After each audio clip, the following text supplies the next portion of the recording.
Selamat pagi anak-anak sekalian. Bagaimana kabar? Mudah-mudahan anak-anak sekalian dalam keadaan sehat walafiat. Amin. Allahumma amin.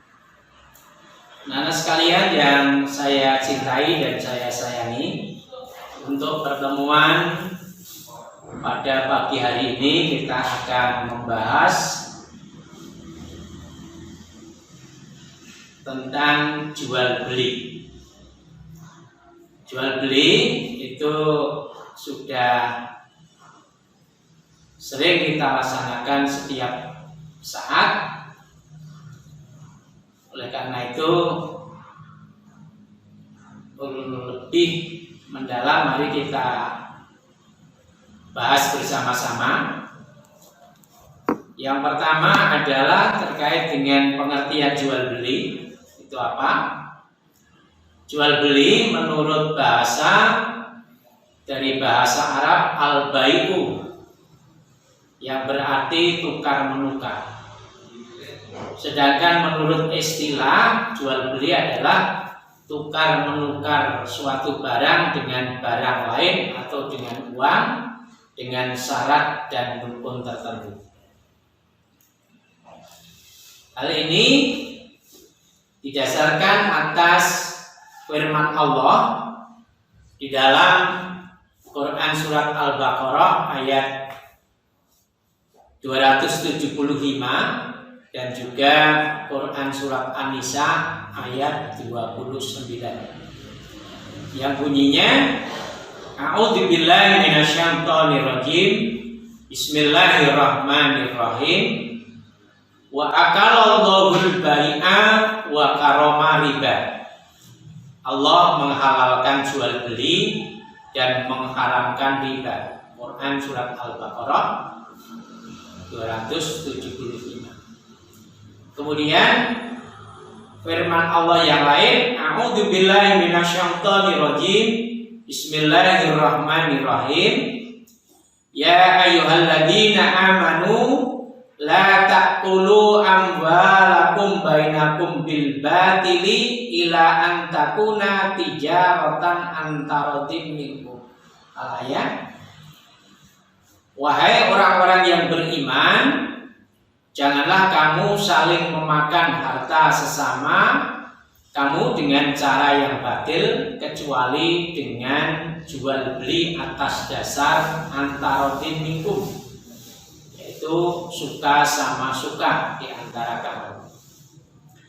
Berdasarkan dasar hukum ini, maka jual beli itu hukum asalnya adalah diperbolehkan atau mubah.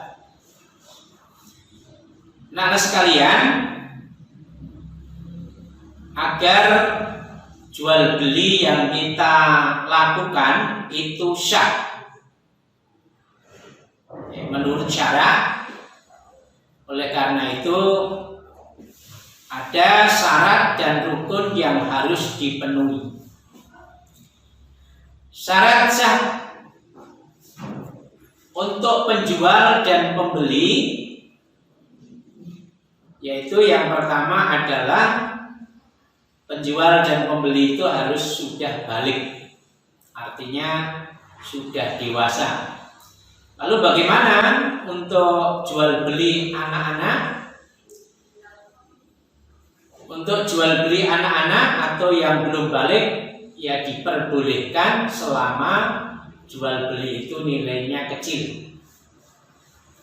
Kemudian syarat yang kedua yaitu berakal sehat. Jadi penjual dan pembeli sah untuk melakukan transaksi jual beli apabila berakal sehat, jadi tidak dalam keadaan hilang akal seperti mabuk, pingsan dan lain sebagainya. Kemudian syarat yang ketiga adalah tidak mubadzir, tidak boros. Innal mubadzirina kanu ikhwanas syayatin. Kemudian yang keempat adalah atas kehendak sendiri, jadi tidak ada unsur paksaan dari pihak manapun atau dari pihak lain. Kemudian syarat sah barang yang dijual belikan, yang pertama adalah suci, bukan barang yang haram seperti bangkai, alkohol, atau yang memabukkan dan lain sebagainya. Kemudian yang kedua, bermanfaat, artinya ada manfaatnya. Kemudian milik sendiri. Kemudian yang keempat adalah jelas dan dapat diketahui oleh kedua belah pihak barang yang dijual belikan. Adapun rukun jual beli, sesuatu yang harus ada di dalam jual beli. Jika salah satu di antara rukun ini tidak ada, maka tidak akan terjadi jual beli. Rukun yang pertama adalah ada penjual dan ada pembeli. Tidak mungkin salah satu di antara kedua ini. Jika tidak ada terjadi transaksi jual beli, maka ini harus ada penjual dan harus ada pembeli. Kemudian yang kedua, ada barang yang dijual belikan. Kemudian yang ketiga adalah ada alat penukar atau uang atau barang yang lain. Kemudian yang keempat ada ijab dan qabul. Ijab artinya pernyataan dari penjual, kemudian qabul itu penerimaan dari pembeli. Ini rukun jual beli. Kemudian anak-anak sekalian,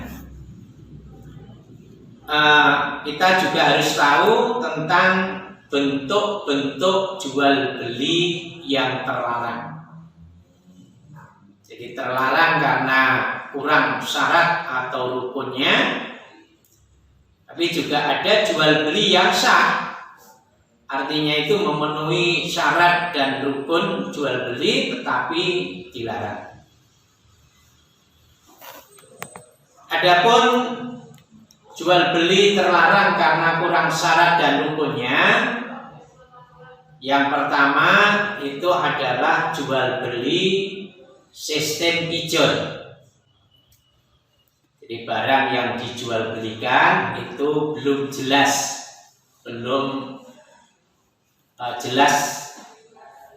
keadaannya. Dan ini juga banyak terjadi di kalangan masyarakat. Kemudian yang kedua, jual beli anak binatang ternak yang masih dalam kandungan induknya. Kemudian yang ketiga adalah jual beli sperma binatang. Yang keempat, jual beli barang yang belum dimiliki. Kemudian yang kelima, jual beli barang yang diharamkan. Kemudian jual beli yang sah tapi terlarang, seperti satu, jual beli pada waktu khutbah Jumat atau pada waktu sholat Jumat.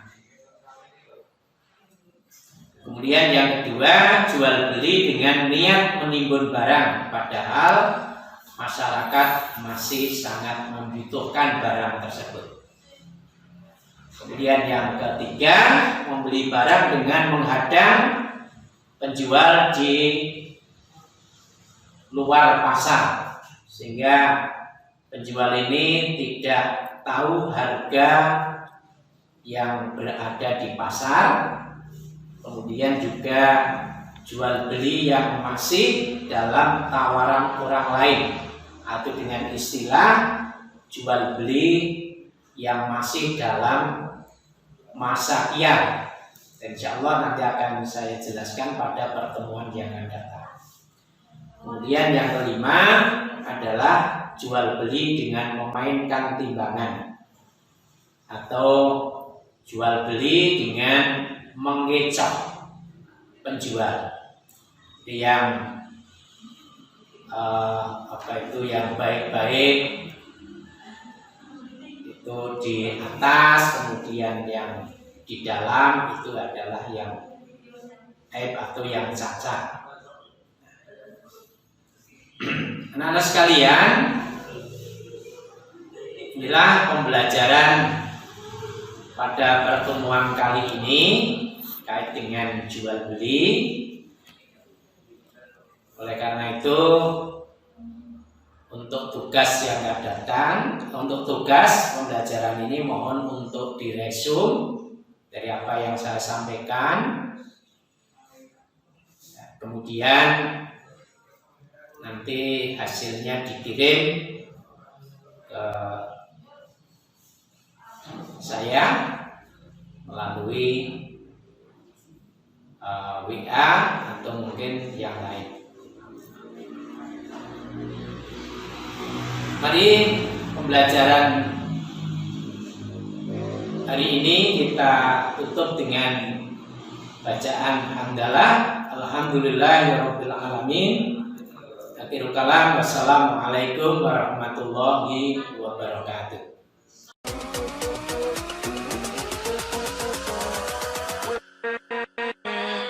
With